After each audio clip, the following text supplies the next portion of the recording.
അസ്സലാമു അലൈക്കും. എന്തൊക്കെയാണ് വിശേഷം? എല്ലാവർക്കും സുഖമല്ലേ? പിന്നെ അടിപൊളി ഒരു ക്യാപ്സൂൾ ചിക്കനാണ് ഞാൻ കാണിക്കാൻ വേണ്ടി പോണത്. ഒരു അടിപൊളി ഡിഷാണ്. അപ്പോൾ അത് ഞാനൊരു ചെമ്പ് വെച്ച് കൊടുത്തിട്ടുണ്ട്. ആദ്യം തന്നെ അതിലേക്ക് ഒരു 3-4 ടേബിൾ സ്പൂൺ ഓയിൽ ഒഴിച്ച് കൊടുക്കുക. ഓയിൽ എന്ന് പറയുന്നത് വെളിച്ചെണ്ണ, സൺഫ്ലവറോ ഏതെങ്കിലും കേട്ടോ. അതിലേക്ക് ഒരു 2 മീഡിയം സൈസുള്ള നീളത്തിൽ അരിഞ്ഞ ഉള്ളിയാണ് ഇട്ട് കൊടുക്കുന്നത്. അത് നന്നായിട്ടൊന്ന് വഴറ്റിയെടുക്കുക. ചെറുതായിട്ടൊരു കളറൊക്കെ ഒന്ന് മാറി ഗോൾഡൻ കളർ ആകുന്നവരെ നന്നായിട്ടൊന്ന് വഴറ്റിയെടുക്കണം കേട്ടോ. നമ്മൾ ബിരിയാണിക്കൊക്കെ ചെയ്യണ പോലെ. അപ്പോൾ നന്നായിട്ടൊന്ന് കളറൊക്കെ ഒന്ന് മാറി ഉള്ളിയൊക്കെ നല്ല സോഫ്റ്റ് ആയിട്ട് ബ്രൗൺ കളർ ആയിട്ടുണ്ട്. ഈ സമയത്ത് ഇതിലേക്ക് ഇനി ഒരു ഇഞ്ചി വെളുത്തുള്ളി പേസ്റ്റ് 1 ടേബിൾ സ്പൂണാണ് ചേർത്ത് കൊടുക്കുന്നത്. അപ്പോൾ ഇഞ്ചി വെളുത്തുള്ളിൻ്റെ ഒരു പച്ചമുളകൊക്കെ ഒന്ന് മാറുന്ന വരെ കുറച്ച് സമയം ഇതൊന്ന് വഴറ്റിയെടുക്കുക. എന്നിട്ട് നന്നായിട്ട് അതിൻ്റെ പച്ചമുളകൊക്കെ ഒന്ന് മാറ്റിയെടുക്കുക. അതിലേക്ക് കുറച്ച് കറിവേപ്പിലയും കൂടി ഇട്ട് കൊടുത്തിട്ടുണ്ട്. ഇനിയിപ്പോൾ വേണ്ടിയ കുറച്ച് തക്കാളിയും പച്ചമുളകുമാണ് കേട്ടോ. 2 മീഡിയം സൈസുള്ള തക്കാളിയും അതുപോലെ തന്നെ 2-3 പച്ചമുളക് കൊടുക്കുക. എന്നിട്ട് തക്കാളി ഒന്ന് കുഴഞ്ഞ് വരണം. ഇപ്പോൾ തക്കാളിയൊക്കെ നന്നായിട്ട് കുഴഞ്ഞ് വന്നിട്ടുണ്ട്. ഈ ഒരു ഭാഗത്തിലാണ് സമയത്ത് നമ്മളിലേക്ക് പൊടികൾ ചേർക്കണം. മെയിനായിട്ട് നമുക്ക് വേണ്ടത് കുരുമുളക് പൊടിയാണ്. ഒരു 2 ടേബിൾ സ്പൂണാണ് കുരുമുളക് പൊടി ഞാൻ ചേർക്കണം കേട്ടോ. എൻ്റെ കയ്യിലുള്ളത് ചെറുതായതുകൊണ്ടാണ് ഞാൻ 3-4 പ്രാവശ്യമാക്കിയിട്ട് ഇടുന്നത്. 2 ടേബിൾ സ്പൂൺ കുരുമുളക്, ക്രഷ് ചെയ്ത കുരുമുളകാണ് ഞാൻ ഇട്ടത്. പിന്നെ വേണ്ടിയ മല്ലിപ്പൊടിയാണ് ഒരു 3 ടേബിൾ സ്പൂൺ നിറച്ച്, വെച്ചാൽ കൂമിച്ചെടുക്കുക എന്ന് പറയില്ല, അങ്ങനെ നിറച്ചെടുത്ത 3 ടേബിൾ സ്പൂൺ മല്ലിപ്പൊടി. പിന്നെ ഒരു 1/2 ടീസ്പൂണോളം മഞ്ഞൾപ്പൊടി ചേർത്ത് കൊടുക്കുക. പിന്നെ വേണ്ടത് ഗരം മസാലൻ്റെ പൊടിയാണ് കേട്ടോ. അത് 1 ടീസ്പൂണാണ് ചേർത്ത് കൊടുക്കുന്നത്. പിന്നെ വേണ്ടത് പെരിഞ്ജീരകം, വലിയ ജീരകം പൊടിച്ച പൊടിയാണ്, അതൊരു ടേബിൾ സ്പൂൺ. ഇത്രയാണ് ഇതിൽ പൊടികളുള്ളത്. എന്നിട്ട് നന്നായിട്ട് ഈ പൊടികളെ പച്ചമണം മാറുന്ന വരെ നന്നായിട്ടൊന്ന് വഴറ്റിയെടുക്കുക കേട്ടോ. ഇങ്ങനെ വഴറ്റി കഴിഞ്ഞാൽ ഇതിലേക്ക് ഉപ്പും കൂടി ഇട്ട് കൊടുക്കുക. നമ്മൾ 1 കിലോ ചിക്കനാണ് ചേർക്കാൻ പോണത്. അതിലേക്കും കൂടിയുള്ള ഉപ്പാണ് ചേർത്ത് കൊടുക്കുന്നത് കേട്ടോ. അപ്പോൾ ആ ഉപ്പും കൂടെ ചേർത്ത് മിക്സ് ചെയ്തതിന് ശേഷം നമ്മൾ കഴുകി വൃത്തിയാക്കി വെച്ചിട്ടുള്ള ചിക്കൻ ചേർത്ത് കൊടുക്കുക. 1 കിലോ ആണ് ഞാനിവിടെ ചിക്കൻ എടുത്തത് കേട്ടോ. എന്നിട്ട് കറിക്കട്ടായിട്ട് ചെറിയ ചെറിയ പീസാക്കി മുറിച്ചതാണ്.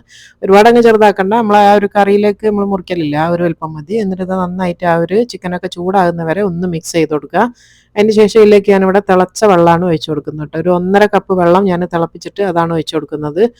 അപ്പോൾ അത്യാവശ്യം ഗ്രേവി ഉള്ള ഒരു കറിയാണ് വേണ്ടി കേട്ടോ. അല്ലാണ്ട് വറ്റിയ കറിയോ അല്ലെങ്കിൽ കുറുങ്ങാനുള്ള ഒരു കറിയോ അല്ല നമുക്ക് വേണ്ടി. കുറച്ചൊരു ഗ്രേവിയോട് കൂടിയുള്ള ഒരു നല്ല ചാറുള്ള കറി നമ്മൾ പറയില്ല, ആ ഒരു കറിയാണ് നമുക്ക് വേണ്ടി. അപ്പോൾ 1.5 കപ്പ് വെള്ളം ഒഴിച്ചാൽ കറക്റ്റാണ്. ഈ ഒരു ചിക്കനിൽ കുറച്ചും കൂടെ വെള്ളം ഇറങ്ങുകയും ചെയ്യും. ഇനിയിപ്പോൾ അതൊരു 1/4 കപ്പോളം ഞാനിവിടെ മല്ലിച്ചപ്പ് അരിഞ്ഞ് വെച്ചിട്ടുണ്ട്. കുറച്ച് ഞാനവിടെ വെക്കുന്നുണ്ട് ഒന്ന് ഗാർണിഷ് ചെയ്യാൻ വേണ്ടി. ബാക്കി ഫുള്ള് ഇതിലേക്ക് ഇട്ട് കൊടുത്തിട്ടുണ്ട് കേട്ടോ. എന്നിട്ട് ഇത് ഒന്നും കൂടെ ഒന്ന് മിക്സ് ചെയ്തതിന് ശേഷം ഇത് അടച്ച് വെച്ചിട്ട് ചെറിയ തീയിൽ ഒരു 15 മിനിറ്റാണ് ഞാൻ സിമ്മറിൽ വേവിച്ചെടുക്കുന്നത്. 15 മിനിറ്റ് ചെറിയ സിമ്മിലാക്കി വെക്കുക. ഇപ്പോൾ നമ്മളെ കറിയൊക്കെ റെഡി ആയിട്ടുണ്ട്. 15 മിനിറ്റ് ആയിട്ടുണ്ട്. അടിപൊളിയായിട്ട് നല്ല പാകത്തിൽ ചിക്കനൊക്കെ വെന്ത് കറിയൊക്കെ നല്ല ചാറോട് കൂടിയുള്ള ഒരു കറി തന്നെയാണ്. ഇതിപ്പോൾ കണ്ടില്ല, ഈ ഒരു രീതിയിൽ കറി വേണം കേട്ടോ, എന്നാലാണ് നമുക്ക് കറക്റ്റായിട്ട് വരുള്ളൂ. ഇപ്പോൾ ഇത് റെഡിയാണ്. ഇനി ഇറക്കി വെക്കാം. ഇനിയിപ്പോൾ അടുത്തതെന്ന് പറയുന്നത് ഞാൻ നല്ല ചൂടുവെള്ളത്തിൽ നമ്മളെ പുഴുങ്ങലരി പൊതിർത്തി വെച്ചതാണ് കേട്ടത്. 2 കപ്പ് അരിയാണ് ഞാൻ എടുത്തത്. നല്ല ചൂടുവെള്ളം, തിളപ്പിക്കാൻ പാടില്ല. നന്നായിട്ട് തിള വരുന്നതിൻ്റെ തൊട്ട് മുന്നേ നമ്മൾ അരി ഇട്ടിട്ട് ഇറക്കി വെക്കണം കേട്ടോ ചെമ്പ്.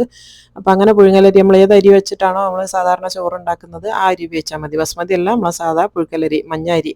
അപ്പോൾ അത് 2 കപ്പ് എടുത്തിട്ട് ഒരു 3-4 മണിക്കൂറെങ്കിലും മിനിമം ഇതൊന്നിങ്ങനെ സോക്ക് ചെയ്യണം കേട്ടോ. അതിന് ശേഷം ഇത് നന്നായിട്ട് കഴുകി എടുത്ത് വരികയാണ് ചെയ്യുക. ഇങ്ങനെ അരച്ച് ഉണ്ടാക്കുന്നതിനെക്കാട്ടിലും കുറച്ചും കൂടെ ആൾക്കാർ ചെയ്യാന്ന് വെച്ചാൽ അരിപ്പൊടി വെച്ചിട്ട് ഈസി ആയിട്ട് ചെയ്യും. പക്ഷെ ഒരിക്കലെങ്കിലും ഇങ്ങനെ അരച്ചിട്ടൊന്ന് ഉണ്ടാക്കി നോക്കിട്ടോ. ഒറ്റ പ്രാവശ്യം ഉണ്ടാക്കിയാൽ മതി, പിന്നെ നിങ്ങൾ ഇങ്ങനെ ഉണ്ടാക്കുകയുള്ളൂ.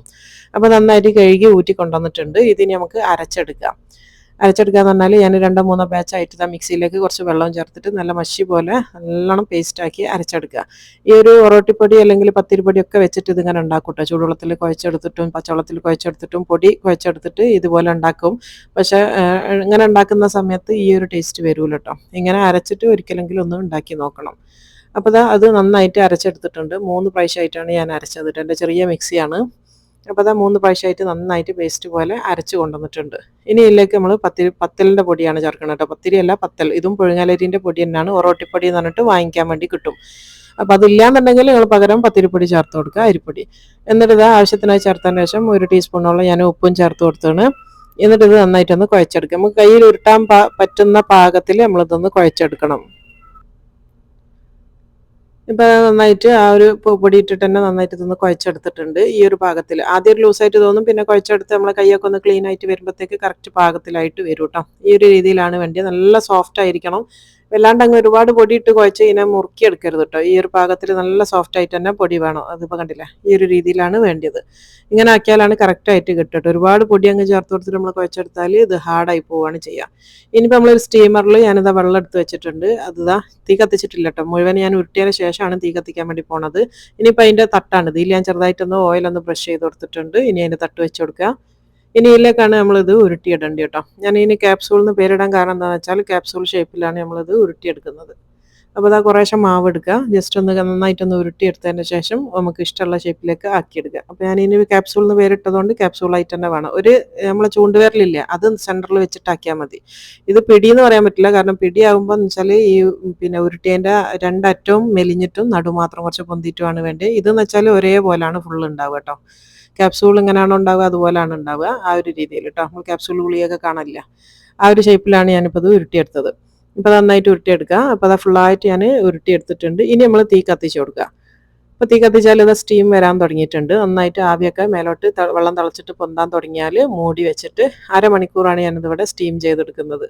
ഇപ്പോൾ അത് അരമണിക്കൂർ കഴിഞ്ഞിട്ടുണ്ട്. ഇപ്പം നമ്മളെ ആ ഒരു ക്യാപ്സൂളൊക്കെ നന്നായിട്ട് വെന്തിട്ടുണ്ട്. ഇതിന് ചൂടാറാൻ വേണ്ടി വെക്കുക കേട്ടോ. ഇനിയിപ്പോൾ അടുത്തത് ആ വലിയൊരു പാത്രം വെച്ച് കൊടുത്തിട്ടുണ്ട് ഞാൻ. ഇത് കംപ്ലീറ്റ് ഇടാൻ പറ്റുന്ന പാത്രമായിരിക്കണം. അതിലേക്ക് 1 ടേബിൾ സ്പൂൺ വെളിച്ചെണ്ണ വെച്ച് കൊടുത്തിട്ടുണ്ട്. ഒരു 1/4 ടീസ്പൂൺ ഉലുവാണ് ഇട്ടത്. ആ ഉലുവ അതിലേക്ക് പൊട്ടിച്ചിട്ട് കൊടുക്കുക. പൊട്ടിക്കല്ല, സോറി, അതിലിട്ടിട്ട് പൊട്ടിച്ചെടുക്കുക. എന്നിട്ട് ഉലുവ ഒന്ന് പൊട്ടിയെന്ന് കണ്ടു കഴിഞ്ഞാൽ അതിലേക്ക് കുറച്ച് കറിവേപ്പിലയും കൂടി ഇട്ട് കൊടുക്കുക കേട്ടോ. ഇപ്പോൾ അത് കുറച്ച് കറിവേപ്പിലയും കൂടി ഇട്ട് കൊടുക്കുന്നുണ്ട്. നിങ്ങൾക്ക് ചെറിയ ഉള്ളി കയ്യിലുണ്ടെങ്കിൽ ഈ സമയത്ത് ഇട്ട് കൊടുക്കുക കേട്ടോ. ഇനിയിപ്പോൾ നമ്മൾ ഉണ്ടാക്കി വെച്ച ആ ഒരു കറിയില്ല, നമ്മൾ ആ ഒരു കുരുമുളക് ഇട്ട കറി, കുരുമുളകും മല്ലിയും മാത്രമാണിത്, ഇതിൽ തേങ്ങാപ്പാലോ ഒന്നുമില്ല. എന്നിട്ട് ഇതാ ആ കറി മുഴുവനായിട്ട് ഇതിലേക്ക് ഇട്ട് കൊടുക്കുക. നല്ല ചൂടോട് കൂടി തന്നെ ചെയ്യണം കേട്ടോ. ആ ഒരു നല്ല ചൂടുള്ള എണ്ണയിലേക്കാണ് ഇട്ട് കൊടുക്കേണ്ടത്. എന്നിട്ട് ഇത് ഒന്ന് മിക്സ് ചെയ്ത് കൊടുക്കുക. അപ്പോൾ ആ ഒരു ഉലുവയും ഇതൊക്കെ ഒന്ന് എല്ലായിടത്തും ആകുന്ന രീതിയിൽ അതിൻ്റെ ഫ്ലേവർ ഈ കറി മൊത്തം വരണം. അപ്പോൾ അത് കംപ്ലീറ്റ് നന്നായിട്ട് മിക്സ് ചെയ്തതിന് ശേഷം നമ്മൾ ഉണ്ടാക്കി വെച്ച നമ്മളെ ക്യാപ്സൂൾസ് ഇതിലേക്ക് ഇട്ട് കൊടുക്കുക കേട്ടോ. അപ്പോൾ അത് കംപ്ലീറ്റ് ഇതിലേക്ക് ഇട്ട് കൊടുക്കുന്നുണ്ട്.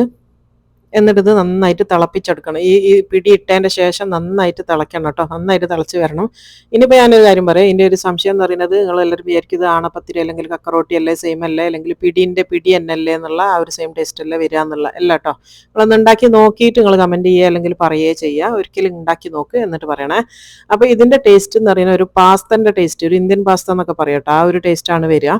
ഇതിൽ നമ്മൾ ആണപ്പത്തിരി അല്ലെ കക്കറോട്ടി എന്നൊക്കെ പറയുമ്പോൾ നമ്മൾ അരിയിൽ എന്തൊക്കെ ചേർക്കും? ജീരകം, നല്ല ജീരകമാണ് മെയിൻ ആയിട്ടുള്ളത്. പിന്നെ തേങ്ങ, ഉള്ളി, ഇതൊക്കെ ഇത്രയും, പിന്നെ ഗരം മസാലകൾ, പട്ട, ഗ്രാമ്പൂ, ഇതൊക്കെ ചേർത്തിട്ടാണ് നമ്മൾ എന്ത് ചെയ്യുക, അരി അരക്കുക. അപ്പം അതിന് ആ ഒരു ഫ്ലേവറാണ് വരിക.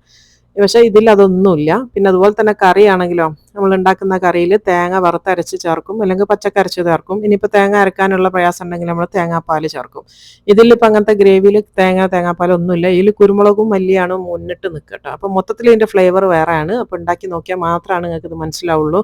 അടിപൊളി ടേസ്റ്റിയാണ്, എന്തായാലും ഇഷ്ടം. കക്കറോട്ടി ഒന്നും ഇഷ്ടപ്പെടാത്ത ആൾക്കാരുണ്ടാവുമല്ലോ. എൻ്റെ സത്യം പറഞ്ഞാൽ ഇവിടെ മക്കൾക്കൊന്നും ഇഷ്ടമല്ല. ജീരകത്തിൻ്റെ ചൊയയും തേങ്ങൻ്റെ ചൊയൊക്കെ കൂടുതൽ വരുന്നതുകൊണ്ട് അവർക്ക് ഇഷ്ടമല്ല. പക്ഷേ ഇങ്ങനെ ആക്കിയാൽ ഭയങ്കര ടേസ്റ്റിയാണ്, അവർക്കെല്ലാം ഇഷ്ടമാണ് കേട്ടോ. അപ്പം എന്തായാലും ട്രൈ ചെയ്ത് നോക്കുക. സൂപ്പർ ടേസ്റ്റാണ്. കാണാനുള്ള ഈ ഭംഗി പോലെ തന്നെയാണ് കേട്ടോ, കഴിക്കാനും അപാര ടേസ്റ്റാണ്. അപ്പോൾ എന്തായാലും നിങ്ങൾ ഉണ്ടാക്കി നോക്കിയിട്ട് ഇതിൻ്റെ ഫീഡ്ബാക്ക് എനിക്ക് തരണം കേട്ടോ. ഞാനിട്ട പേരാണ് ക്യാപ്സൂൾ ചിക്കൻ. അപ്പോൾ പേര് ഇഷ്ടമാണെങ്കിൽ അതും കൂടെ ഒന്ന് കമൻറ്റ് ചെയ്യുക.